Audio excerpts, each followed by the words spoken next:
রংপুর বিভাগের একটা ইন্ডাস্ট্রির ভিতরে আসলাম।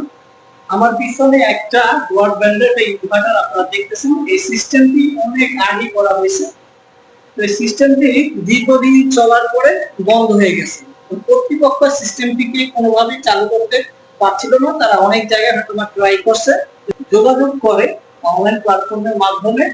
আমি চেষ্টা করেছিলাম তাদেরকে কিছুটা হলেও তাদের ইনভার্টারের যে সমস্যাগুলো ছিল টেকনিক্যালি ওই ত্রুটিগুলো সমাধান করে প্রোডাকশনের জন্য রেডি করে দেওয়ার জন্য। তো আজকে এই ইনভার্টারটি সাকসেসফুলি কমপ্লিট করে দিতে পারছি। তাদের এই দীর্ঘদিনের ইনভার্টারটিকে আজকে চেষ্টা করেছি ইনভার্টারটিকে প্রোডাকশনে নেওয়ার জন্য। তো এটি অলরেডি কিন্তু আউটপুট দেওয়া শুরু করে দিয়েছে।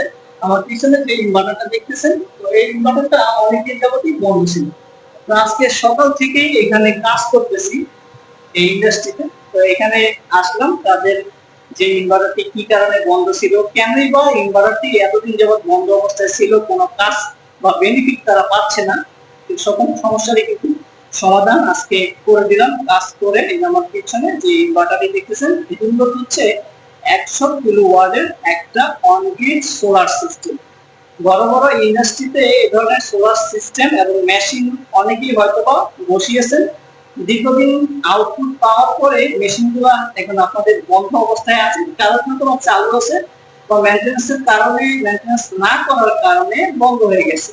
সেই সোলার সিস্টেমটি যদি পুনরায় আবার নতুনের মতো করে চালু করতে যে কোনো জেলা উপজেলা থেকে আপনাদের মেগা প্রজেক্টেও যদি কোনো প্রবলেম হয়, সেক্ষেত্রেও পেয়ে থাকি সোলারের বিষয়ে সলিউশন।